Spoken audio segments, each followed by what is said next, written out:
আসসালামু আলাইকুম। আজকে একটি নায়রা কাটিং জামা কিভাবে কাটতে হয় সেটা দেখাবো। তো এখানে আমি লেস দিয়ে জামাটি বানাবো, সো চলেন শুরু করি।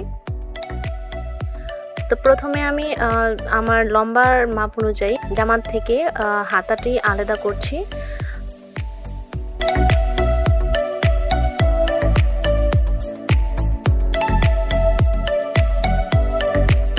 তারপর আমি দুই পার্টকে আলাদা করছি, পিছন পার্ট এবং সামন পার্টটা আলাদা করে কেটে নিচ্ছি। দেন আমরা সামনের পার্টটা আলাদা করে কেটে নেব, কারণ এখানে জামার গলা এবং নিচের অংশটা সুন্দরভাবে না বসালে জামা কিন্তু বাঁকা দেখা যাবে। সেই জন্য আমি আলাদাভাবে দুইটি পার্টকেই আলাদা করে কেটে নিচ্ছি। প্রথমে বডিটির অংশ কেটে নেব জামার, কারণ আপনারা জানেন যে নায়রা কাটের দুইটি পার্ট হয়। এইখানে আমি বডির অংশটিকে আলাদা করব এবং নিচের অংশটিকে আলাদা করব।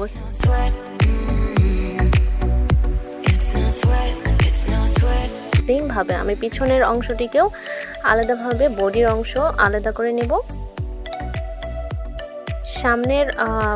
সামনের বডির অংশটি আমি পিছনের কাপড়ের উপরে বসাবো এবং একই মাপে কেটে নেব।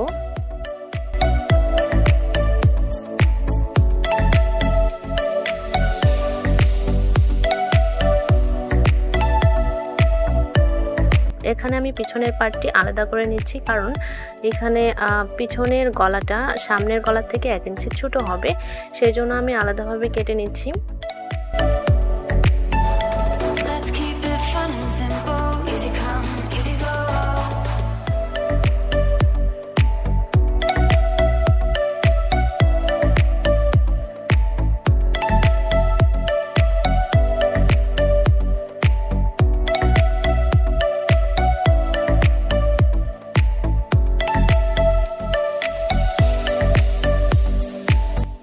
আর এখানে একটা বিষয় খেয়াল রাখবেন যে গলার ক্ষেত্রে যেটা হয়, গলাটার শেপটা যদি সুন্দরভাবে না দিতে পারেন তাহলে কিন্তু জামাটা দেখতে বেশি সুন্দর দেখা যাবে না, গলাটা সুন্দরভাবে বসে থাকবে না। সো গোল গলার ক্ষেত্রে অবশ্যই শেপটা সুন্দরভাবে দিতে হবে। পিছনের পার্টের থেকে আমি গলার মাপটা 1 ইঞ্চি বড় নেব, সেই জন্য আমি আগে দাগ দিয়ে তারপর 1 ইঞ্চি বড় করে কেটে নিচ্ছি।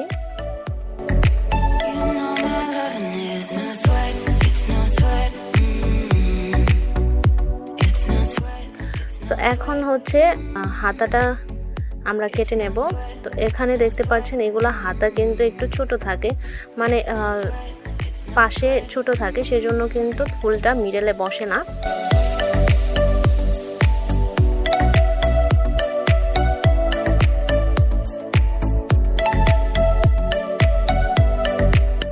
এখানে আমি মাইক হাতা বা প্লাজো হাতা বলা হয়, সেই হাতাটা আমি কেটে নিচ্ছি। এখানে হাতাটা থাকবে একটু ঢোলা।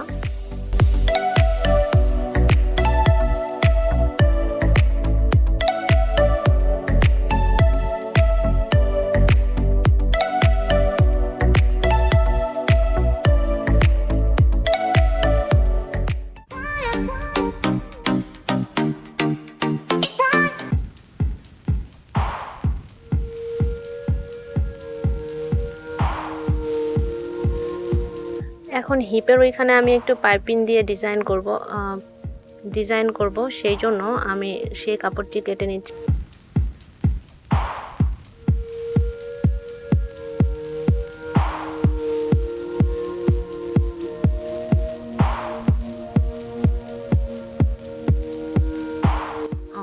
এই কাপড়টি বডির সাইড থেকে বের হয়, এই কাপড় দিয়ে আমি এখন ফিতার কাপড়টি বের করছি।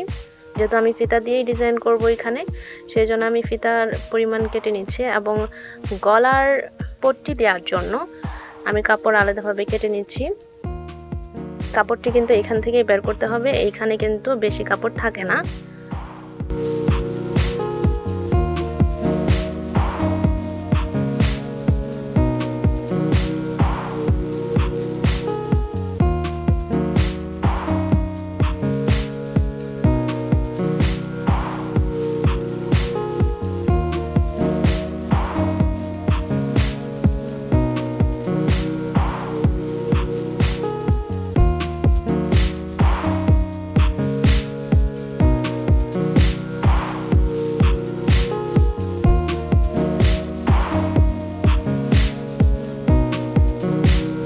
সো আজকে এই পর্যন্তই। পরবর্তীতে এর সেলাইয়ের ভিডিওটি নিয়ে আসবো। সেলাইয়ের ভিডিওটি দেখার জন্য আমাদের চ্যানেলের সাথেই থাকুন। ধন্যবাদ সবাইকে আমার এই ভিডিওটি দেখার জন্য।